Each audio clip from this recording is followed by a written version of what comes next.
I'm a big fan of the Sony FX30, and after using it as one of my main cameras for the last 2 months or so, I feel I can now answer the question, is it worth the hype? Probably, maybe, yes. Let me explain. This camera has been talked about a lot since it was released a few months ago, and you'll hear different opinions from every YouTuber out there. Now, there are plenty of good reasons to get this camera, but after 2 months of shooting with it, I think there are 3 reasons to get it and 1 reason to avoid it. Let's start with the 3 reasons to get this camera. But I think one of the best reasons to get this camera is the fact that it's an APS-C sensor. So comparatively to the FX3, which is basically the full frame version of this camera is sporting a Super 35 or APS-C sensor. And the reason that I think this is a pro is because there's a lot more lens options that are available to use on this camera, especially if you're planning on making this like a cinema rig type of camera. Meaning if you want to put cine lenses on this camera, a lot of affordable cine lenses out there are going to support Super 35 sensors. You might be surprised that even some very, very high-end cine lenses only support Super 35 sensors. So given that that's a pro, this is just more of an adaptable sensor. I've even found an adapter that allows you to adapt EF lenses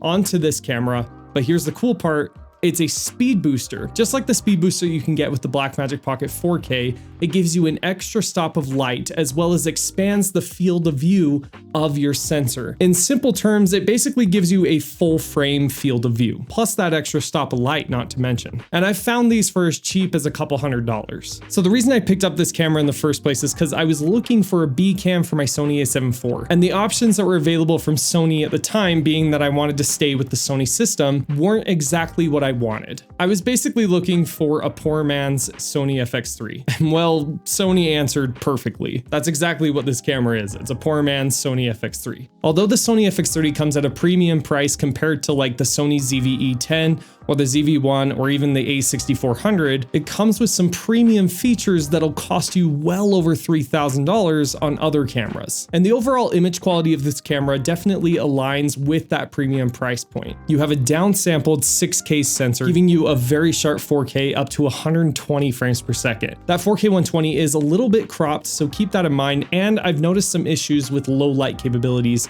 when shooting 4K 120. So make sure you have plenty of light and try not to push that ISO too high. You also have 1080 up to 240 frames per second, which is a great feature that I use pretty often. If you have an external recorder like the Atmos Ninja 5, you have the capability of shooting ProRes RAW externally using that type of recorder. I haven't had a chance to test this yet, but I'm very curious and it is on my radar. Compared to other cameras, you can rig this out to be a very large rig, or you can keep it as small and compact as what I have right here, allowing you to throw this on a gimbal or even have a big handheld rig, whichever one you prefer. In my opinion, this is a great travel videographer, vlogger type of camera, especially for a vlogger that doesn't want to sacrifice image quality for size. This is exactly what you're looking for. The autofocus, very, very good. I don't need to say any more on this because I have 0 complaints. I will mention though that with my third-party lenses like the Viltrox 13mm or the Sigma 24-70, I haven't noticed any compatibility problems with those types of lenses, and the autofocus still performed flawlessly. That was really hard to say.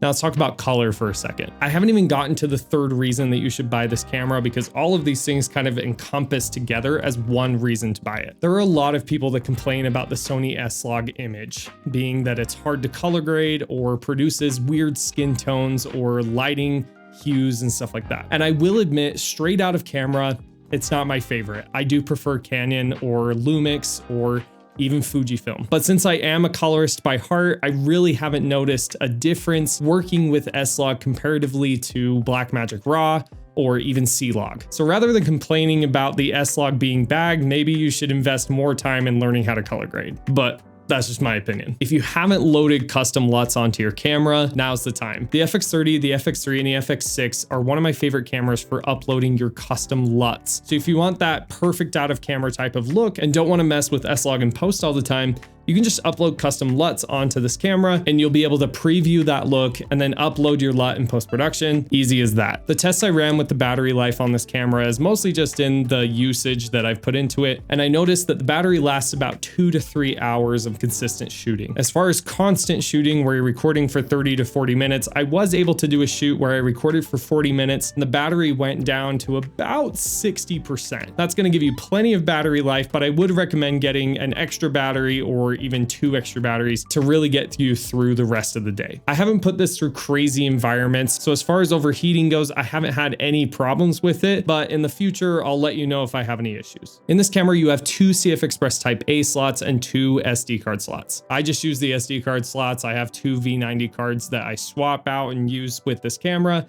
and I haven't had any problems with that, so yeah. The image stabilization on this camera is really, really good, but I don't think it's as on par as the Sony a7 IV or even the a7S III. They claim to have 5.5 stops of image stabilization, which is the same as the a7 IV, but in the test that I ran, the footage is slightly shakier than the a7 IV. It has a little bit more jolts and jumps than I've noticed with my other Sonys. So I don't know what's going on there. Maybe I have a dud. Now here's the second reason that you should buy this camera. Photo capabilities. Yeah, you didn't think I'd mention that, huh? Especially in a cinema camera, I mean, come on. So 26 megapixel raw photos from this camera. Not even the new Lumix S5 Mark II has that many megapixels in it. The photos I've gotten out of this camera are surprisingly good. I was really blown away. Now you don't have the viewfinder and you don't have every single photo capability that you would with like the a7 IV or with the a7R series. You'll be able to take plenty of photos of your coffee for Instagram, I promise. So photographers, maybe think about the FX30. Now for the third reason that you should buy this camera. It might be a little pricey for this reason, but I wanted to bring it up because it's a great option if you want the highest quality streaming video for either your YouTube channels, Twitch streaming, or even your Zoom calls. This camera is the easiest camera I've ever used for Twitch streaming. I popped it on my tripod, plugged it into my computer via the USB-C port on the side. Immediately it showed up on my OBS program. I was able to stream to YouTube, Facebook, and even did a little bit of a hack for Instagram that I immediately pulled away because Instagram doesn't like you doing that stuff, so I stopped. Being able to load custom LUTs onto this camera, you can make your live stream footage or Zoom calls look super, super good. Also, I'm thinking about doing more live streams, so if you want that, make sure to subscribe and hit that bell button. Now for the one reason that I don't think you should buy this camera. Everything I've said in this video is my opinion, and you can take it for a grain of salt. Ultimately, the best camera for whatever you're doing is going to be the one that's in your hands. I've gotten away making amazing videos with cameras that I never thought were capable of doing such a thing. I invested most of my time into learning lighting and color grading and editing, and that's ultimately what paid off. But having the best tool in your hands can ultimately allow you to make your best work. So the one reason that I wouldn't recommend this camera is low light. That's one of the biggest cons that I can honestly think about with this camera. I mentioned this before, comparing this camera to the Sony a7 IV, is that the low light tended to be a little bit worse than other cameras I've used. Now, to be fair, those are comparisons with full frame sensors versus a crop frame sensor. But I remember shooting on the Fujifilm X-T4 and that camera having amazing low light, even though it was an APS-C sensor camera. Now, before you light me up in the comments, it could be that it's just my model having these problems. But other YouTubers have mentioned that the native ISO is not what Sony has claimed, but if you need something that is super low light capable, I probably would splurge and get myself an a7 IV